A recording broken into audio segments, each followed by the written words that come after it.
Thomas is Associate Professor on the UCL Arts and Sciences, the BASc programme, with a background in archaeology and chemical engineering. At that point, I feel completely out of my depth. I mean, I think film and television studies is kind of as interdisciplinary as I get, although I did do English as a degree, so I suppose that's my span. His research and pedagogical interest include object-based learning. It gets even more complex. Culture, health and well-being, public and community-based approaches to heritage as well as everyday practice, especially movement, mobility and migration in prehistory. I read something like that and I think I want to do a different degree, but I haven't got time to do another BA yet. He has lectured and published extensively on all of these topics and has co-authored 2 books on movement and mobility, and on object-based learning and on well-being. Thomas currently leads a research project on student well-being and has been closely involved in the development of the MASc Creative Health. To my left, your right, so I'm not very good at stage left, right. Anyway, yes, I have Dr. Matthew Spurling. Matthew is Associate Lecturer in the Department of English and joined UCL in 2016 as lecturer in literature and English from 1900 to the present day. Matthew is also an acclaimed writer of fiction whose first novel, AstroTurf, was published by River Run Press in August 2018 and was longlisted for the Wellcome Book Prize 2019. Your second novel, was published in 2020. Sorry, I missed reading my notes. And your scholarly research, Matthew, focuses on modern and contemporary literature and history of publishing and the book. And you've been heavily involved in the creation of the BA Creative Arts and Humanities for UCL East. And then, last but certainly not least, Leah Siddy from SELCS. Sorry, some of you will be first years. The School of European Languages, Culture and Society. I can't remember where the S's are. Is it cultures? Is it just culture? Sorry. Anyway, languages. Leah is a lecturer teaching in health humanities, and her research focus is on contemporary theatre and mental health, with a special focus on feminist theatre and on psychoanalysis. She's currently recipient of the Feminist Review Archive Award, researching feminist conceptions of community care. She's currently working on a monograph on Sarah Kane's dramaturgy of psychic life, which sounds fascinating. Sorry, someone's calling me. I don't know who that person is. Off. Fortunately, computer on silent. So, I have now forgotten the order. So, we're going to go from each speaker has been given 7 minutes, and they've all got timing. They've all got stopwatches, I can see. They're going to hold themselves to time. Emma's also going to help with this. So I'm going to turn to James first. Argument 1 for support of the motion. Thank you very much indeed.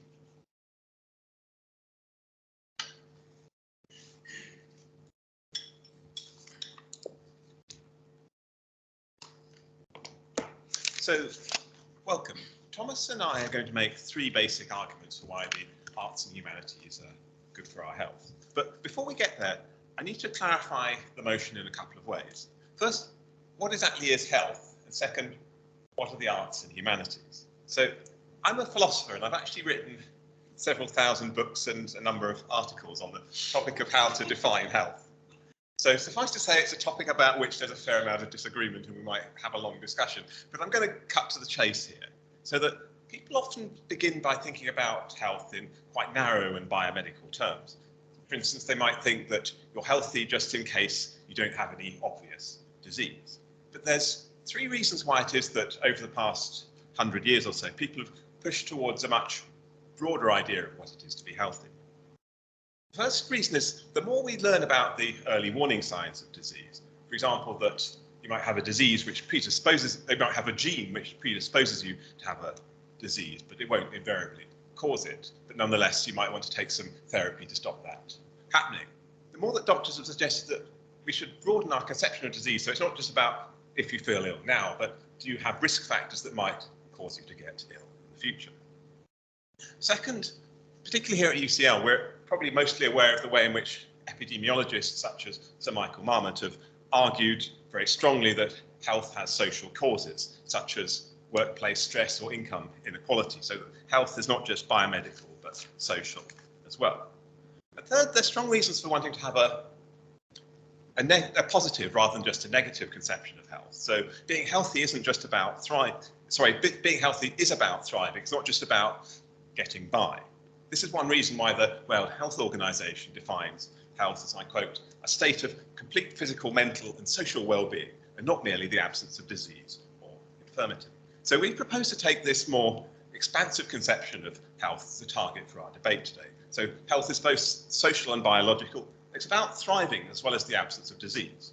We think hopefully this should give us a level playing field for the debate. That gives us the ability to make a wider range of arguments in favour of the arts and humanities for health, but it also gives our opponents a wider terrain which to show that the arts and humanities maybe either have no effect on health or are actively harmful, if they can think of any such arguments.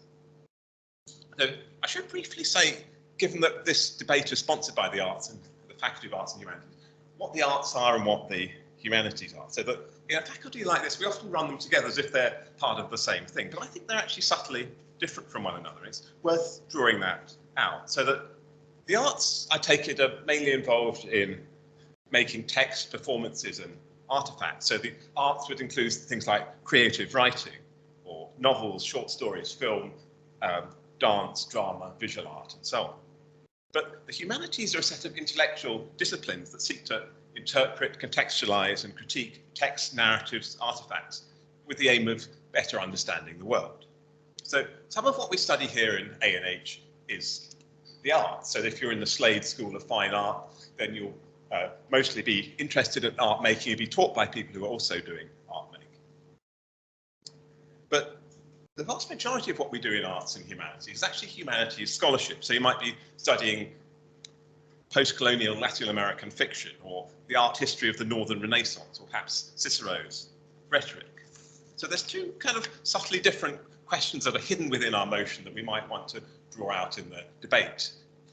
First is that if we think that the arts and humanities are good for our health, is it because we think that creativity and making is good for our health? Or is it that we think that that sort of humanities teaching and scholarship we do here is good for our health? For instance, is it good for our health to study English literature or philosophy or classics? Now, we're going to attempt to explain why it's the combination of the arts and the humanities that is so important for our health. So, on to the argument for why it is that you should agree with us that the arts and humanities are good for our health. The first and simplest arguments we have is that there's strong and rigorously tested evidence for the claim that arts and creativity more generally can have a measurable and positive effect on health. This is recognised within the NHS as we already have it, where we're seeing arts and creative health interventions are prescribed by GPs. And there's plans to roll this out much more widely as part of the NHS plan. And the evidence that underpins this work is robust and of high quality. Thomas will talk a little bit more about this in his contribution in a moment, so I'll pass over that. Also, it's something that Thomas knows a lot more about than I do. Our second argument is that the arts and humanities can help us to articulate the lived experience of illness and disability. Expressing what it's like to be ill, whether in art or in narratives, is powerfully beneficial for many reasons. The experience of expression is itself important for the person who's ill and helping them to better understand their own condition. It's also powerful for building community so that people who have the same disease can find one another, band together and challenge therapeutic misconceptions. And here too that the humanities itself are a really important element to it, so that, for example, feminist scholarship has focused the laser on the ways in which, for example, diagnosis occurs. Why is it that certain diseases such as chronic fatigue syndrome tend to be greatly underdiagnosed, and those particularly because they're gendered, there are various sorts of elements that come to be known as epistemic injustice, which humanities scholarship in philosophy have helped to bring to the fore.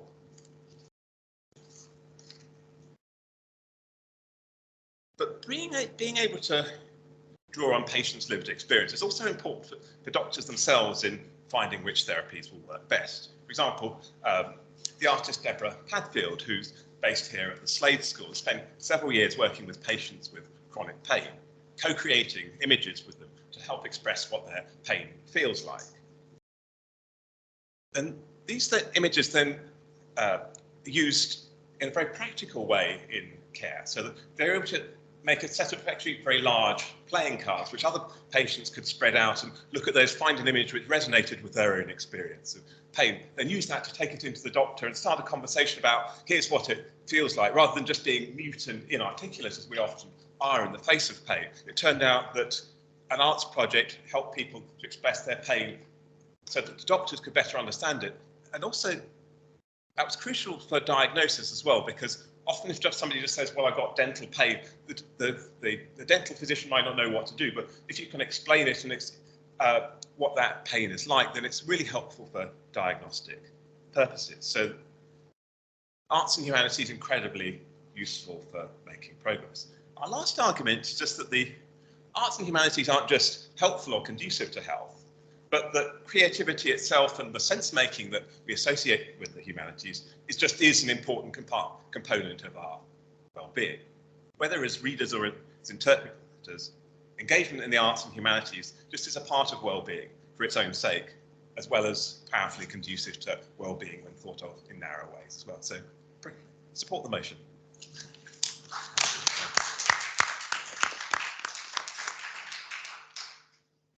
Now, I call upon Matthew Sperling to, I think you're going to be the first speaker to counter that.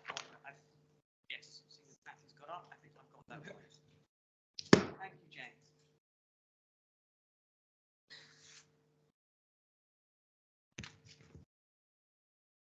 All right, thank you very much. I think I've got a bit of a tough gig today, really. I've made my living for more or less my whole adult life in the arts and humanities, so I ought to have positive ideas about it.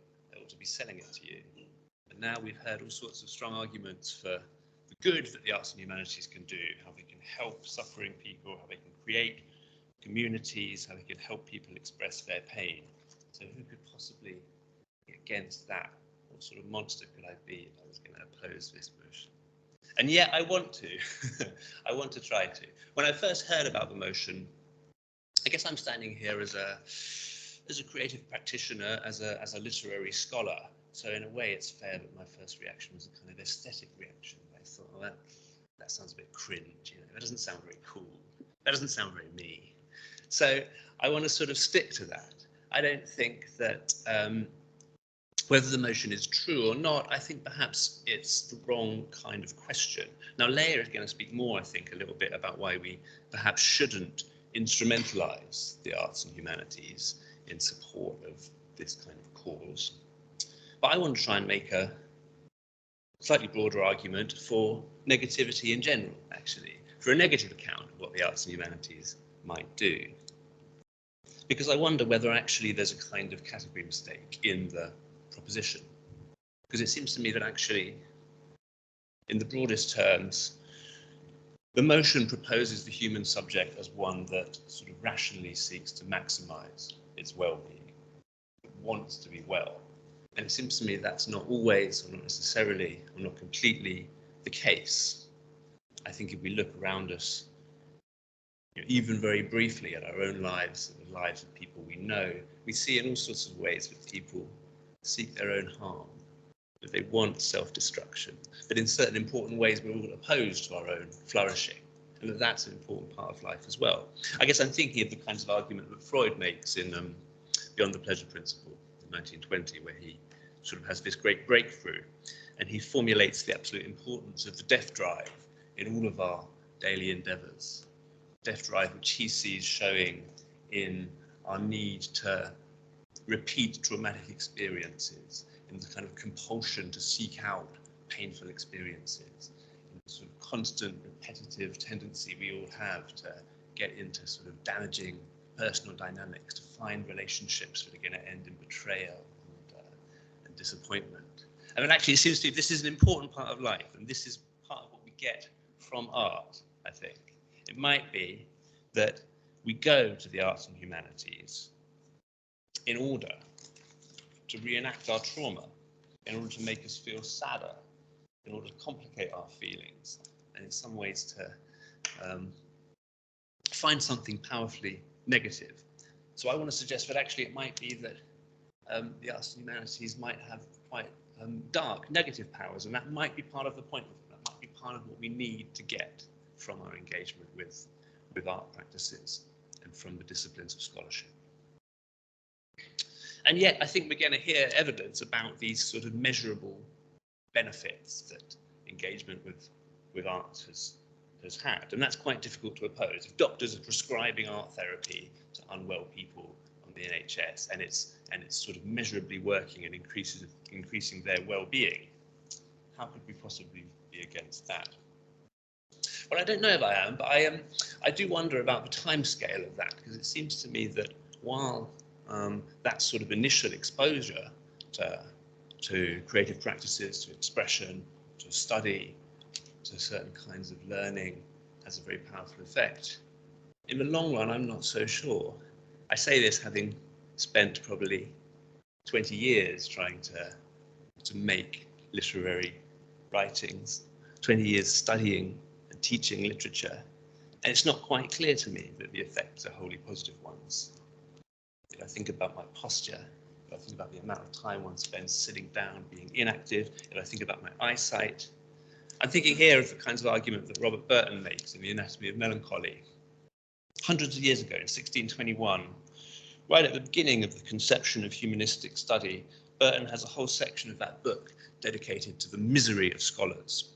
And there he writes that students are commonly troubled with gouts, catarrhs, rheums, cachexia, bradyapepsia, bad eyes, stones and colic, crudities, oppilations, vertigo, winds, consumptions, and all such diseases as come by overmuch sitting. They are for the most part lean, dry, and ill-coloured. They spend their fortunes, they lose their wits, and many times they lose their lives, neglecting all worldly affairs and their own health and wealth, to gain knowledge for which, after all their pains, in the world's esteem they are accounted ridiculous and silly fools, idiots, asses, and rejected, condemned, derided, doting, and mad. That seems quite powerful to me.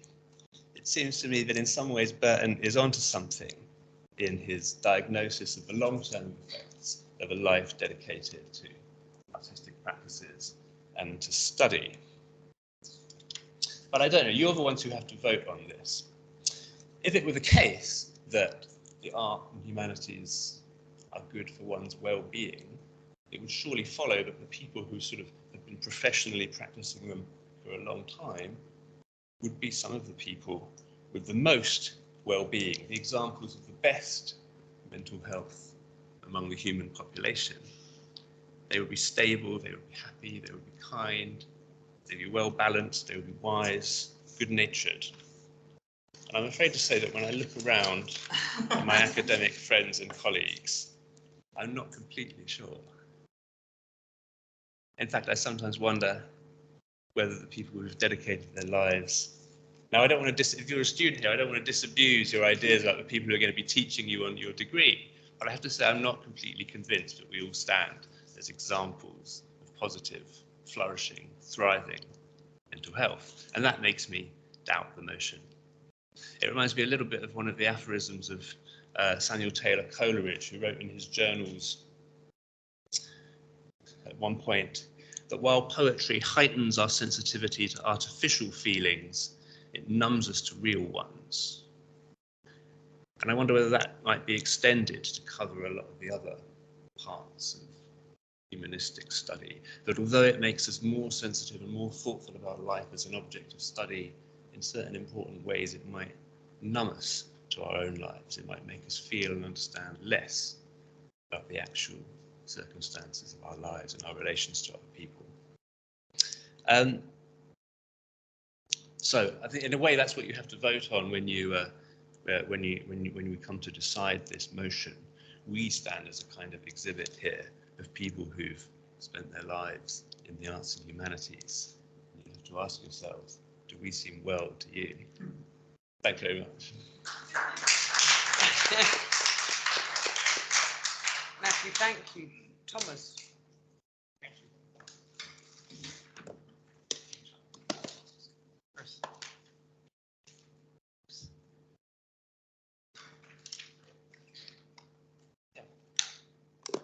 Thanks so much for having me.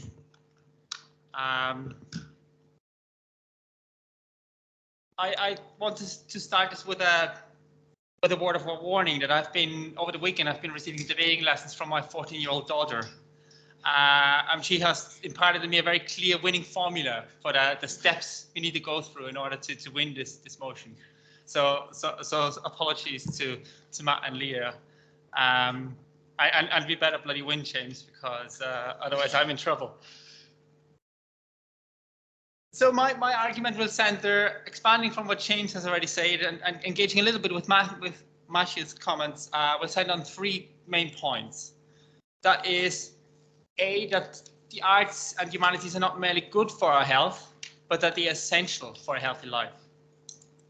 B, that there is a strong and rigorously tested evidence base for arts and creativity's positive impact on health, as James has already mentioned. There sometimes is an argument about the burden of proof, and I would suggest that the argument is misplaced, and I'll get back to that.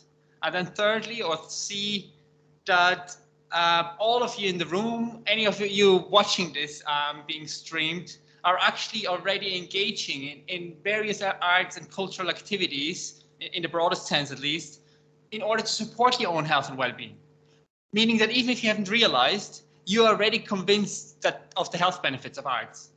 And therefore it would be very odd for you, being already convinced of that, to vote against the motion, or otherwise why would you engage in these practices?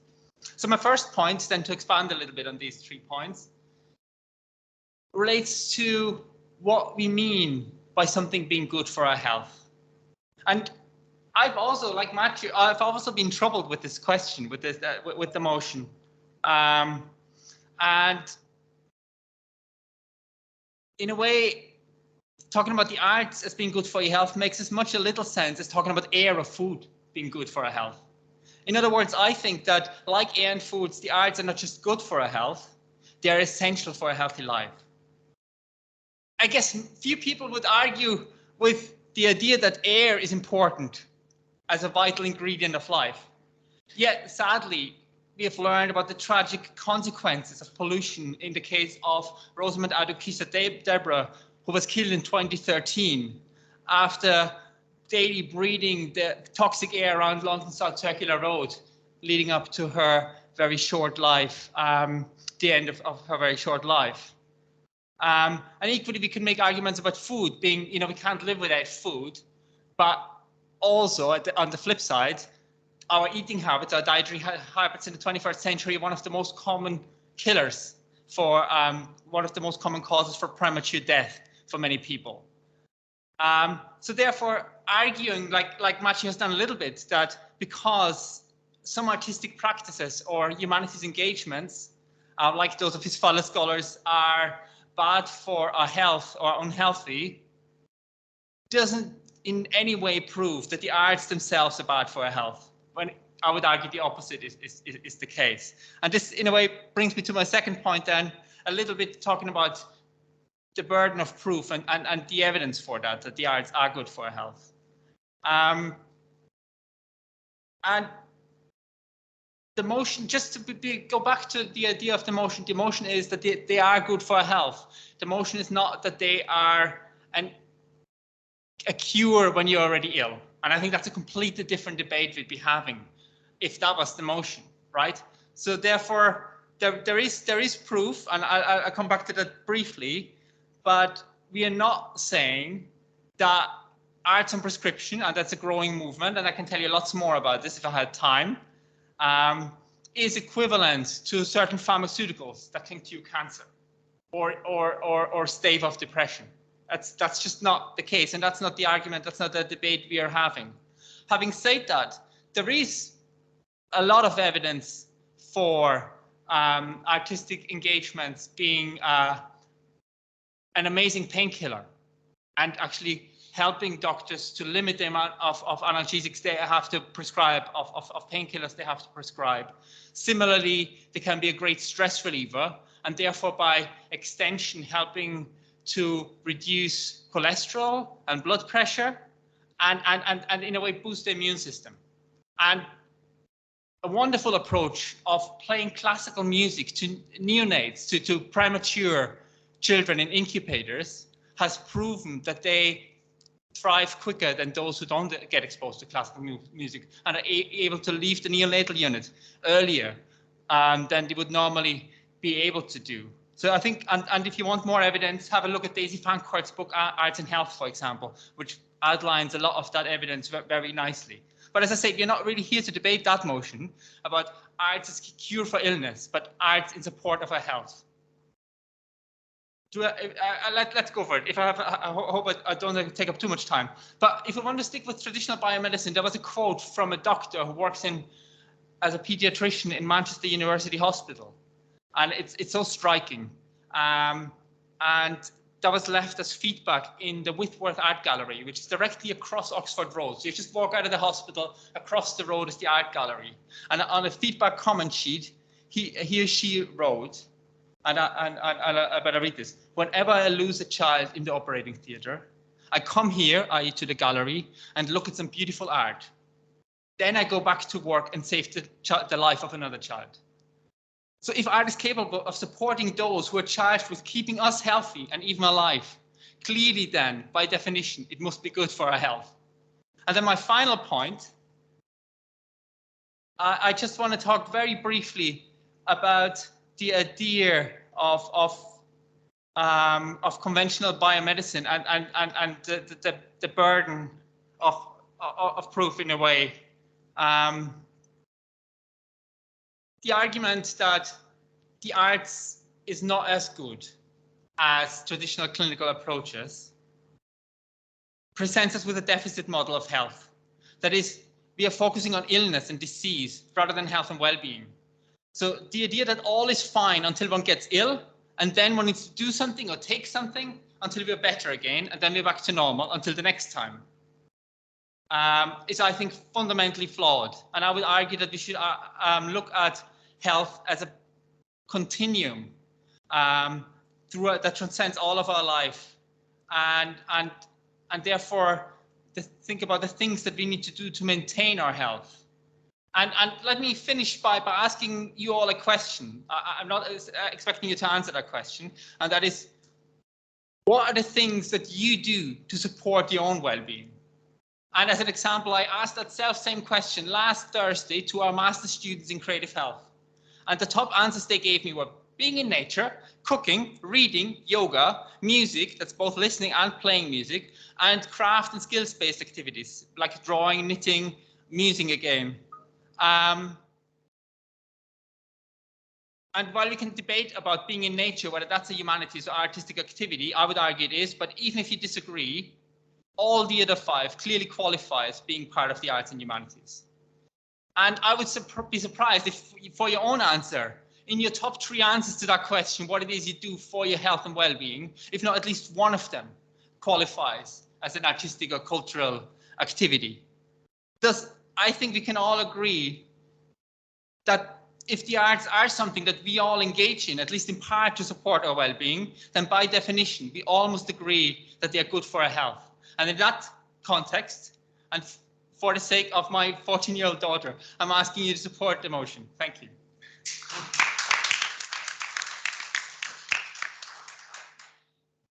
Leah, yes, thank you.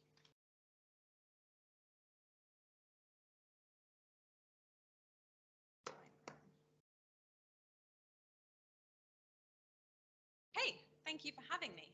I'm in a slightly bizarre position to be debating against the motion that the arts and humanities are good for one's health, because here at UCL I work with James and a little bit with Thomas in teaching the health humanities. However, there are 2 points that I really want to bring forward. which I think are important to trouble this notion that the arts and humanities are good for one's health. The first is going to be around the concept of usefulness. Should the arts and humanities be instrumentalized in the service of health, and specifically in the service of health and biomedical disciplines? And secondly, to ask, what is health anyway? And to what extent is health the maintenance of a set of norms that the arts and humanities should be challenging rather than reinforcing? And to end, I'm going to build a little bit on what Matthew has already said about negativity. So implicit in the motion that the arts and humanities are good for one's health is a suggestion, or we might even say the aspiration, for the arts and humanities disciplines to be of service to other disciplinary fields, and especially STEM disciplinary fields and biomedical disciplinary fields, which in today's difficult academic climate are afforded a higher status than cultural pursuits. We in the arts and humanities are sometimes seduced by the idea of appearing useful to disciplines which are seen as themselves having a greater utilitarian function and actually receiving more acknowledgement from, for example, our governments in a hierarchy of usefulness. So there's a danger in this, and the major danger is that we let go of the critical capacities that the arts and humanities themselves nurture in order to service knowledge frameworks different from our own. And I think in order to sort of expand on this, what we need to do is critically examine the idea of usefulness and ask what the humanities and the arts are useful for. So in her book, What's the Use? On the Uses of Use, Sarah Ahmed looks at use in order to configure a set of relations between different concepts. So she writes that a relation of use could be thought of as an instrumental relation. A pot is described as a utensil, a precious utensil. Something is a utensil when it is used in order to do something. So something which is useful when it's to do something, when it's for something. And that doing for endows the thing itself, the concept in this case, with a positive value from the outside. So in the statement that the arts and humanities are good for one's health or is useful for one's health, we have two conceptual objects, right? We have the arts and humanities and we have health. And what we need to ask is, what do we gain by putting these two concepts together in a relation of utility? And I would suggest that the arts and humanities gain a kind of utilitarian status through this relation. And on the other hand, the concept of health and the practice of biomedicine gain a kind of warm, fuzzy glow of creativity and well-being. And that isn't a critical relationship. That's not a rigorous relationship. That's a relationship that is perhaps a little bit toxic, a little bit of a sophism. So if we start taking a closer look at that relationship, I think what we start to see is not only that the arts and humanities are not necessarily good for one's health, but as academic pursuits, the arts should not be framed as good for one's health and should be looked at as something else entirely. So that brings us to the second point, which is, what is health anyway? So as James has said, the WHO defines health as a complete state of physical and emotional well-being, not just the absence of disease.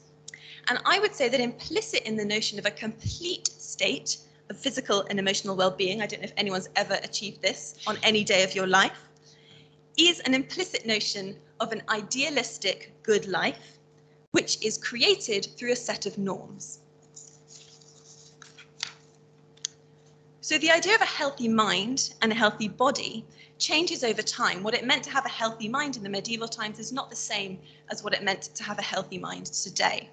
And these ideas change because they are tied to sets of norms and sets of kind of mainstream behaviors that change as cultures shift. So tied to the idea of health is a set of ideals about how an average person should function, think, behave, and feel. In the 20th and 21st centuries, we've increasingly used chemical interventions in order to enable conformity to these norms. So I'm not saying here that these chemical interventions are entirely wrong. It's a very good thing that it is no longer seen as normal to live in constant pain, and that we use chemical interventions to relieve pain, that infectious diseases are curbed, and that those symptoms of madness which are experienced as highly distressing are diminished. But as disciplines from within the arts and humanities have shown, a blind enforcement of these norms in the name of health can be dangerous. So here at UCL, we sit at the home of the eugenics movement, the father of the health sciences, and a stark example of what an uncritical acceptance of health norms can lead to. One of the problems with the eugenics movement is that it didn't just think of norms in relation to the health sciences, but it incorporated moral ideas, cultural ideas into an ideal of what a healthy person should look like that led to terrible discrimination and violence against those who did not conform. So I'd suggest that the arts and humanities can tell us many things about what it means to be an embodied human in today's society. The things that it has to tell us, however, are not palliative. They may even make us feel sick. We might look, for example, at the work of an avant-gardist like Georges Bataille, who can tell us a great many things about how the body is shaped by pain and desire, about the interface between the self and the world, about the problems with trying to lend a boundary between internal and external bodies. We might look at contemporary writers such as Eli Clare's Manifesto Against Cure, which gives a rich and powerful picture of how it feels to live in a world structured by ableism, medical eugenics, and cisnormativity for a sick trans person. Or indeed, we might look at Sarah Kane's theatre for a visceral encounter with pathologized despair.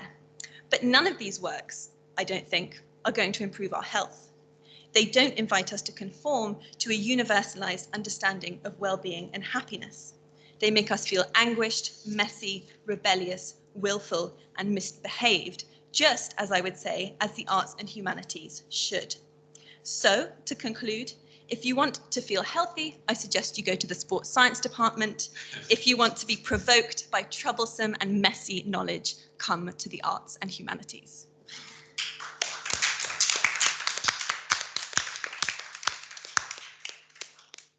Well, thank you all very much. And I imagine that, probably some of you have been persuaded to change your mind if you came here with a very preconceived notion of conceived idea of which side of the debate you might fall.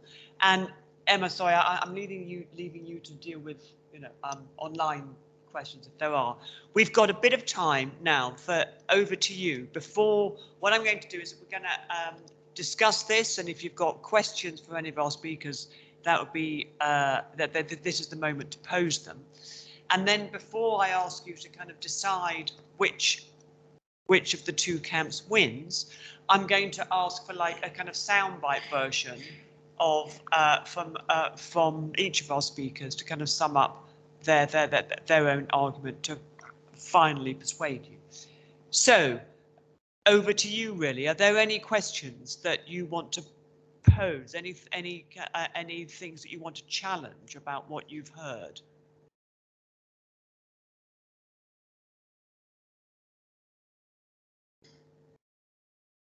Is there? Sorry, I couldn't. Yeah. Hello, thank you so much for the debate. So this is kind of open to the panel, I guess. Like, what would you think of like sort of artists or scholars like who kind of become so immersed into their art, into the creative practice, that they end up harming themselves? So somebody like, I don't know, no examples come to mind, but like think of a writer that kind of went so insane into the writing process that they hurt themselves, still produce a great book.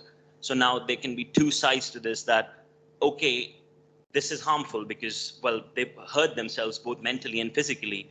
But on the other hand, this is the only thing that kind of saturates them, stimulates them. So in a way, it is actually beneficial to them. So I don't know if this question makes sense, but like, what do you think of this? I think it does. It's a really interesting question. I'm going to, as you might imagine, turn to you two so you can decide who wants to answer that. But I think there are two sides to that, because they're which are the actual creation, and it goes back to something, and you might want to comment on that, the difference between art and the humanities, is the study of that art is perhaps very different from the actual creation of the art. I mean, Van Gogh was very anxious. You know, Munch. You can think of various artists for whom creation was linked to pain and painfulness and to anxiety and to stress, to trauma. Whereas arguably it's different for the person visiting the art gallery in Amsterdam, for example, or, you know, and looking at the art and not having created it. So I think that raises really interesting issues. But over to you first, and then.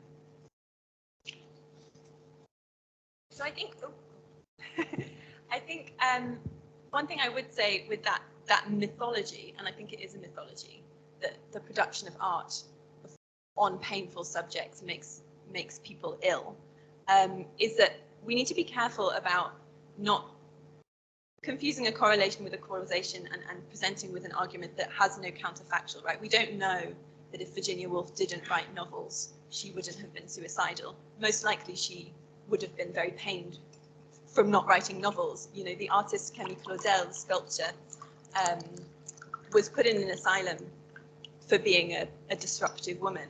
And when she was in the asylum, she was not allowed even a pencil to draw with, because there was this idea that her as a woman being creative was somehow making her mad. All that did was cause her extreme misery.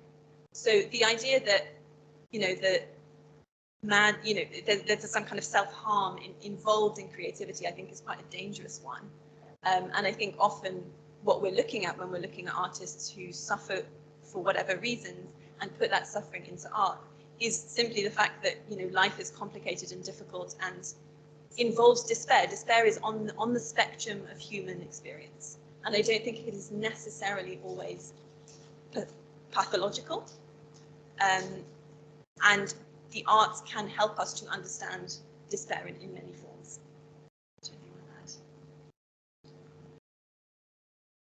Thank you. I think that's very well put. I also wonder sometimes about the experience of works of art. It's my heart to swear with a sort of positive account of the value of arts as as somebody consuming them. Let's say the fact that lots of the things people want to encounter in works of art are horrible. People like horror movies. People like disgusting things, and on some level, clearly. We do that because we enjoy it, and the conditions of that enjoyment might be complex in all sorts of ways. But I think that hasn't entirely been resolved really in this account of the positive benefits of what we want from art and culture. Sometimes we want it to hurt us and to give us something grisly and disturbing.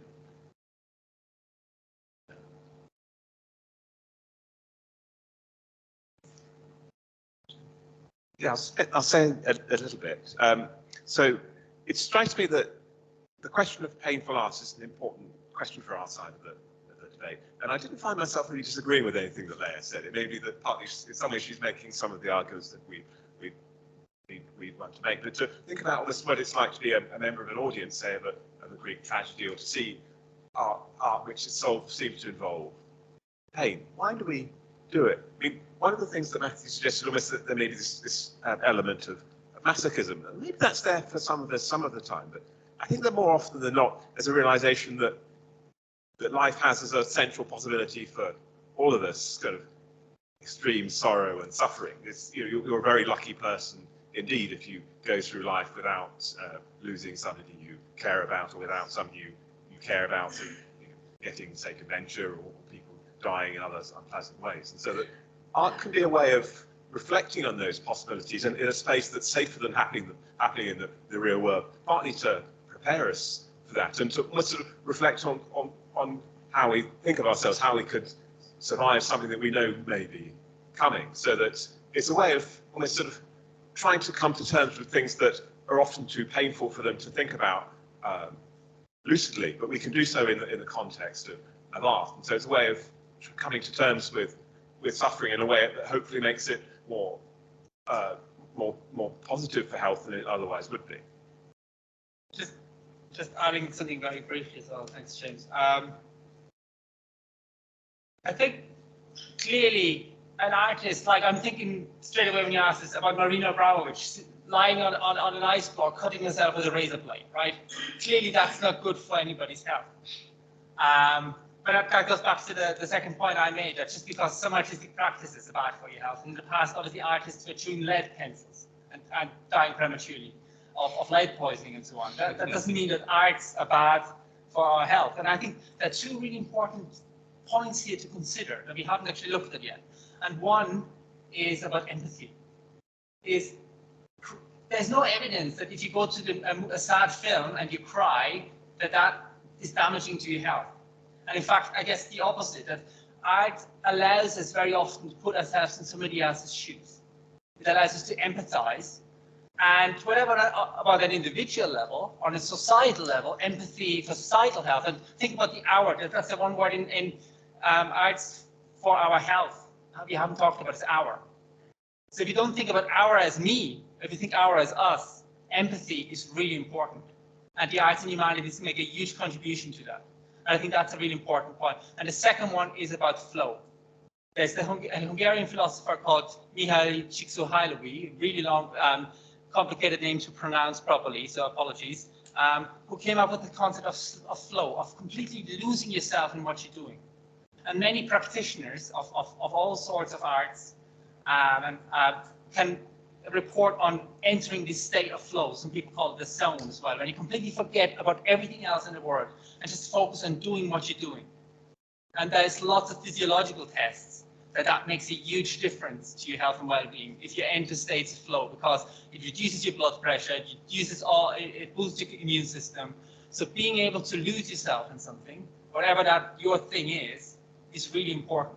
So yeah, some practices can be harmful, but there's no evidence that on a communal level they are harmful. And then there's the counter argument is the state of flow. To lose yourself in your art can be really beneficial to your health.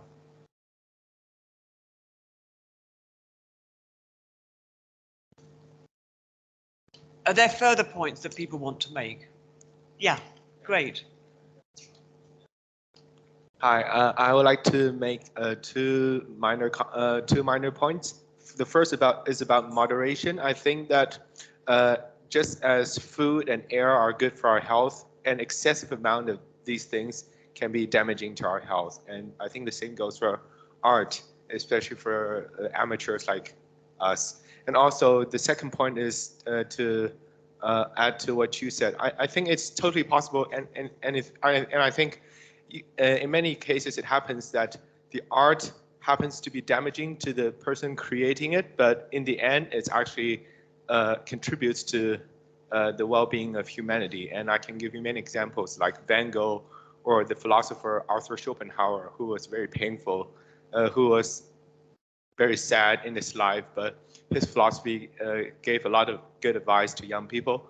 And also Mozart, because I think his emotions probably were so intense that he was not very organized in his life. So he suffered very badly financially, and he died early.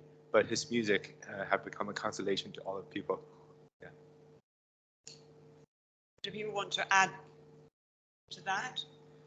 So yes, moderation is something, and also perhaps you're asking us to think it's not simply the kind of, extreme art is not necessarily better.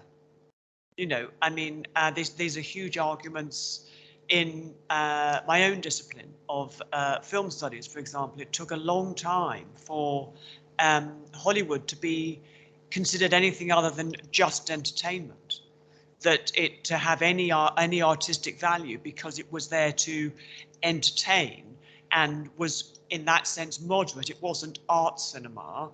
And then people saw the art in it relatively late, when those arguments are very sophisticated about it as a sophisticated art form. And also to go back to one thing that keeps on coming to my mind, sorry, I'm meant to be just chairing this, is Aristotle's attention to what he called catharsis, and the need to feel pain in order to actually get to the point of resolution and of understanding tragedy. So yes, tragedy is positive. It might not be positive if you are experiencing it, which is why, in response to your question, I was saying actually watching, and to go back to what Thomas was saying about that I think there is a value to the pain, to the distress. It might not be necessarily, it might not make you be kind of healthier, but it is part and parcel, I think, of what negotiating that relationship between moderation, as you've put it, and extremity, I think, is one of the things that that the arts do very well. But I think, to go back to what James says, I think it is an issue that I think we have bracketed together, the arts and the humanities. They're not necessarily the same. I think that, you know, the kind of intellectual pursuit of something probably is quite different. I don't know how I ended up there talking in response to that, but I thought it led me into thinking about catharsis. Did you? Did other people? You've said it all. So. I know I haven't said it all. Sorry, I've just said too much. It was good. Yeah. I wanted to say something, coming back to what Thomas says about the question of flow, which I think is extremely important.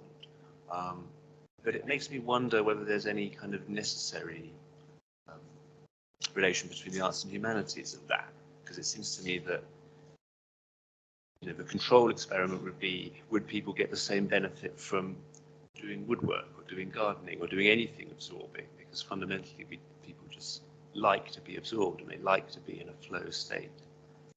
And I think in my experience, I would say that, you know, things I do with literature or with studying, they probably do seem continuous with other experiences, trying to make things, being absorbed in a field of information, whatever it is. So that makes me wonder whether actually the content of these disciplines is important, or whether it's just the experience of concentrating on anything.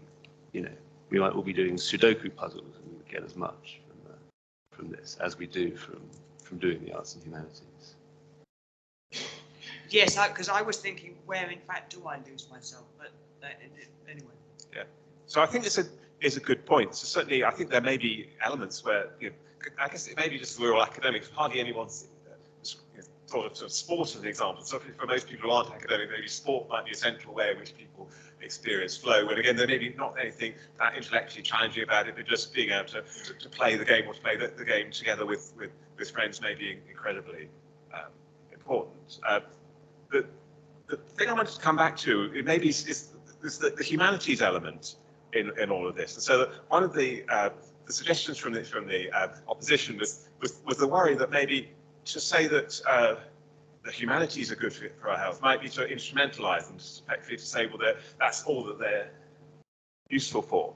And I think if that's what we were saying, it would be a real kind of challenge. And some people then try to say, well, because of that, we should deny that the humanities are useful. I think we need to double down on the idea that the humanities are useful, but it's precisely in their criticality that they're useful. It's through the humanities, for example, that we can define and then proselytize about, for example, sort of structural injustice or misogyny, or all the different ways in which you realize that humanities scholarship has allowed us to view the world in a different way, to see the ways in which disadvantage tends to accrue in different sorts of places, to make it available for thought so that people can do something about it. I think that critical element to humanities scholarship is at the heart of what we should do. And it is precisely what's most useful about what we do. Can I just say a word about moderation? Because I think that's also an important point. And this goes back to the fact that we can't dose arts and humanities in the way we can dose a prescription of a pharmaceutical, right? I think there is a point where we could argue that the arts become excessive and therefore harmful, and that links directly, I think, to the marketization and the over-consumerization. When you're completely overloaded and you know, with imagery and the need that people feel, you know, running through exhibitions, taking, you know, less than 10 seconds to look at any particular exhibit. So I think there is a danger there, and so I think, but I don't think that has anything to do intrinsically with the arts and humanities themselves, but is directly to do with how the market works, how contemporary Western society operates. And it's very clear that contemporary Western society is making us ill. And actually, the arts and humanities are one of the antidotes to that, of helping us taking the pace out of that. And this is where the state of flow comes in, taking time with one thing, you know, and then the question of moderation really falls by the wayside, I think. So I think the overload that we all experience, the overstimulation we all experience, is a problem, but it's not a problem of the arts and humanities. It's a problem of how our society, our world operates.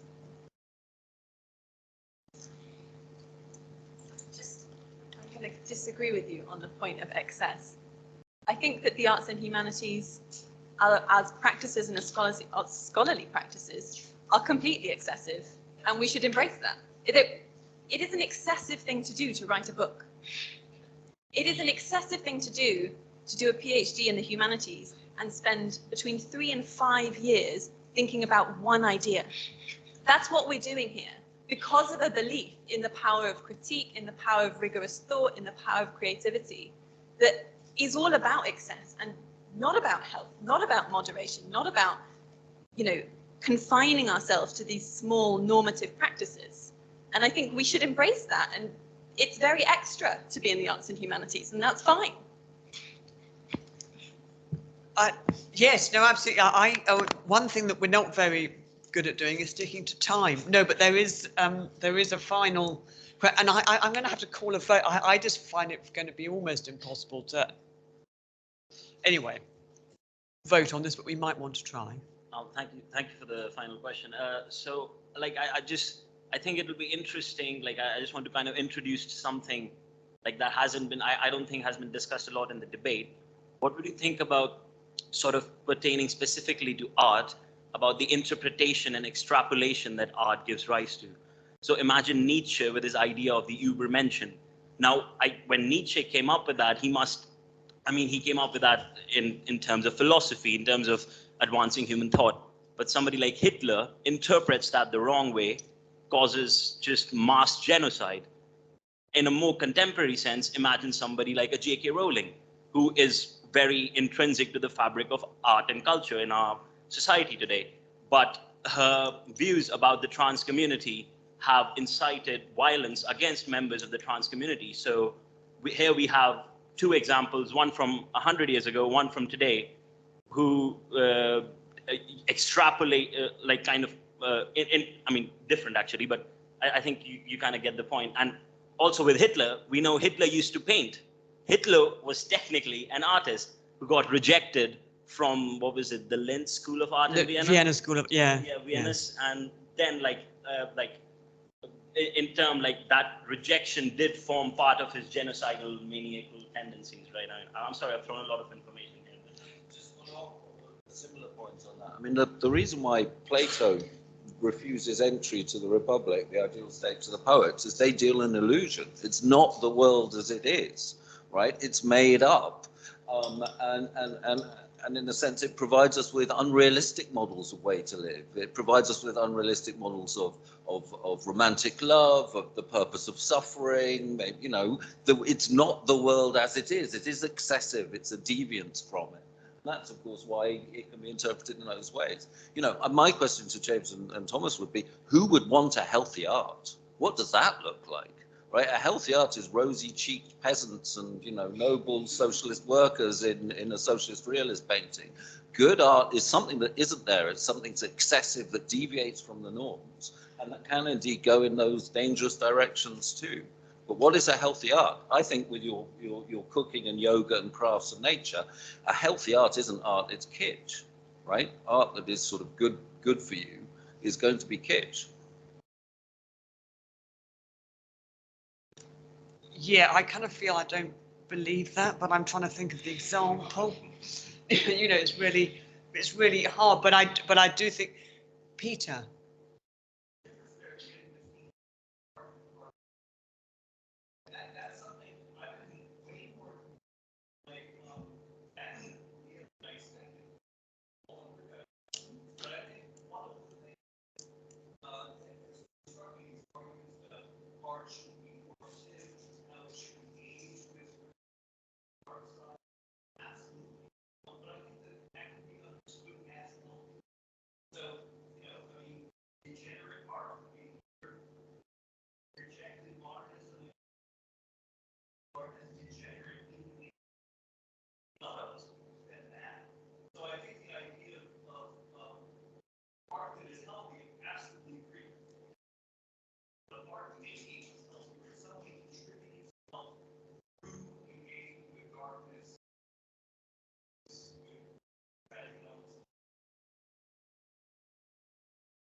Okay, now I'm kind of battling with this because I'm meant to ask you to vote, and I kind of feel that that is not a very arts and humanities thing to have to do, but that is what I've been tasked with. So I think, Peter, yes, so you might well have changed your mind over things, but is the motion that that the arts and humanities are good for your health, is it carried or not?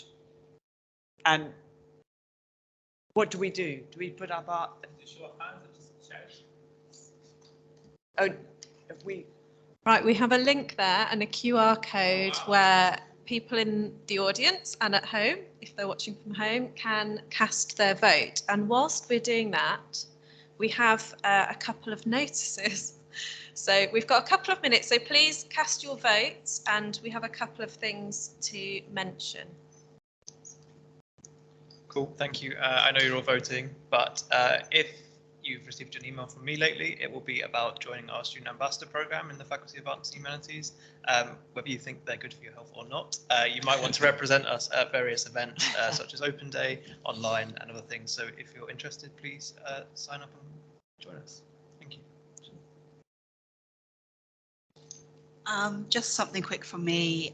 We are hosting an Instagram competition at the moment, and it ends tomorrow. So not too late to submit an entry. What's the competition? It's a wellbeing competition where you can win a arts and humanities tote bag and one of those drink bottles on the table, as well as a book token. So yeah, There you go, James. There's your chance. There's your chance, James. Looking forward to seeing your entry. Well, so some people did abstain, you see. Yes. I felt I didn't even abstain. I thought, well, I can't. I'm chair. So it is carried, but I think that I started by saying that I think that there is that the debate, the dialogue between the two sides is really what's important. And also the majority of people here and online are students and academics of the arts and humanities. And so there are going to be positives in that. And I think that the links to health are many, whether you think they are positive or not. I would like to thank all of the speakers. Sorry, Tim, did you want to? No, you go on. Well, I was just Otherwise I did so much talking. I didn't introduce myself. I'm Tim Beasley-Murray, and I'm Vice Dean, I think, External Engagement, and we're interested in developing things like this. One thing I am, yes. One thing I wanted to, I really enjoyed today's debate. I'm desperately disappointed by the result, but never mind. But I think it's a good format, and it'd be great to hear from those of you who'd like to take part in future events like this. And but above all, I mean, that was really fascinating. There were amazing things, arguments I simply hadn't thought of or hadn't been expecting. So thank you very much, James and Thomas and Matthew and Leah for putting the time and effort in. Thank you everybody for coming, and those online. And Stella, thank you for chairing. That was great. Thank you. It's great. Thank you all.